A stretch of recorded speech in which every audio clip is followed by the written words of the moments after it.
But why is it that somehow our elected leaders can't find the time and the resources to address this national nightmare?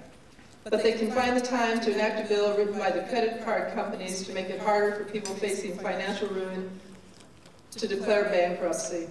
And they can find the time to give more tax breaks to the oil companies at a time when our gas prices are rising.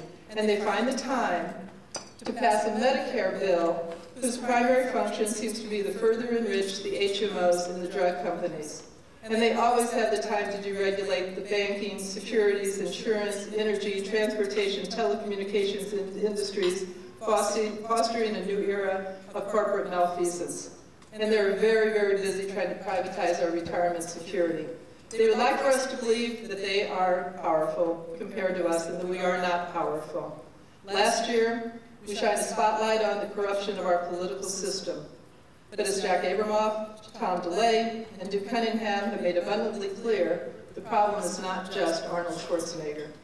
As Bill Moyers recently said, our elections are bought out from under us with public officials doing the bidding of mercenaries. Money is choking democracy to death. And in order to have even a semblance of democracy, each of us in this room are forced to contribute to a system stacked against the public interest.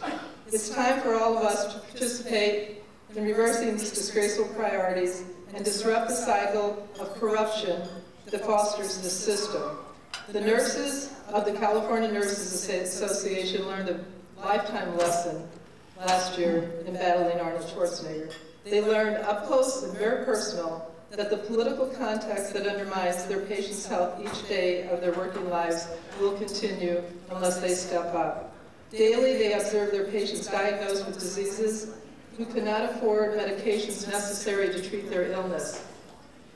Daily, they see their patients having to choose between paying the electric bill or the enormous co-pays for their health insurance. Nurses see in America where 40 million people have no health coverage, where a lack of coverage is the 7th leading cause of death, where people hold auctions, car washes, church suppers, high socials to help devastated families facing medical bills, while half of the health care premium dollar goes to profits and overhead and not medical care. The lack of humanity shown in our healthcare system should make us all very ashamed as Americans. Yet the drug companies, the HMOs, who make billions from those abuses, control the political system along with their corporate cohorts in other industries. But to everyone in this room, that's certainly not a newsflash. What is a newsflash is that the nurses have decided to fight to end these abuses and directly confront the political system which fosters this inhumanity. The California Nurses Association has filed the Clean Money and Fair Elections Act that will appear in the November 2006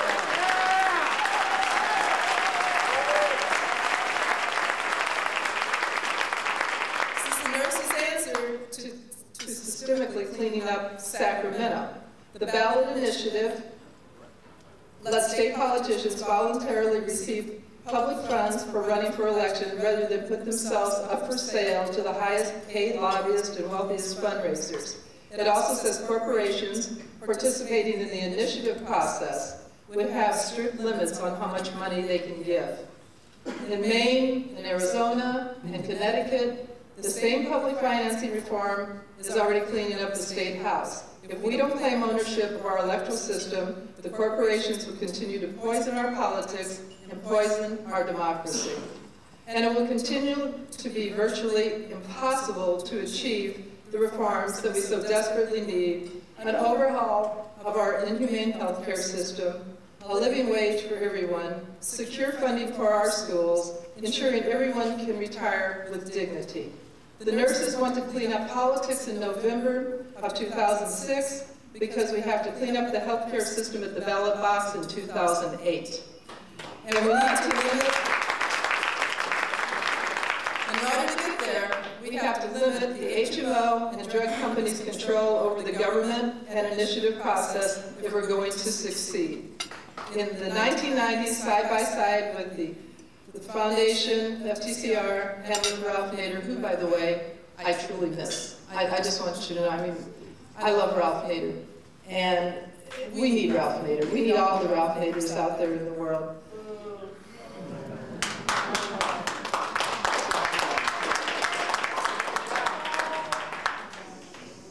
I know it. I get the politics here. But Ralph Nader is a great man in history, and we need him back. Together with Ralph, we fought with the HMOs and the insurers to secure basic patients' rights, and now it's time to take the only stand that will solve the ever-escalating healthcare crisis. We need a California Medicare program that covers everyone, where the government pays doctors and hospitals directly and negotiates the cheapest bulk discounts from drug companies and medical suppliers. On the 2008 ballot, the nurses intend to let Californians choose this universal health care system based on a single standard of quality care for everyone.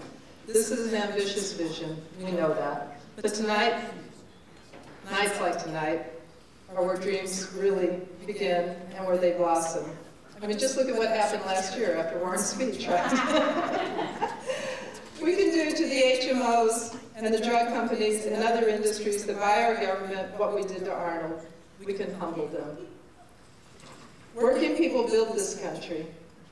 We need to have the right. We need only the right political, collective movement. It's our moral obligation to make change in this country, and I think that's why all of you are here. Fashioning our common destinies demands that we must work hand in hand, side by side, and keep our vision and our hopes at the forefront of our daily lives. We must take the corrupting influence of money out of politics. We must create a humane healthcare system, and more importantly, we must leave the world a better place for our children and grandchildren and for generations yet to be born. But we can do this. But in order to do this, it's the fragmentation that Warren talked about. We have to stay together. We have to stand by each other today and through the many tomorrows.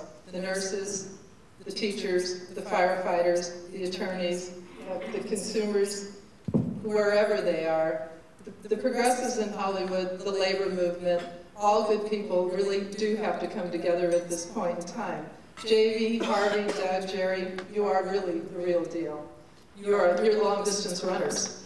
Warren, your energy, passion for social justice, and your natural affinity with the caring aspect of the RN commitment to excellence in patient care makes us an unbeatable combination for political reform.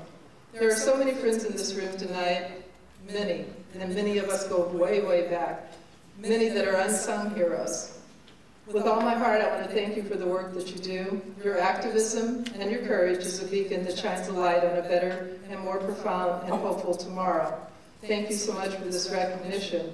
And it's important that you hear this. The greatest honor that I have tonight, and this is a great honor, but it's the presence of those who can and do make a difference. Nothing could be more significant at this historic moment, and I thank you for everything that you do. Thank you.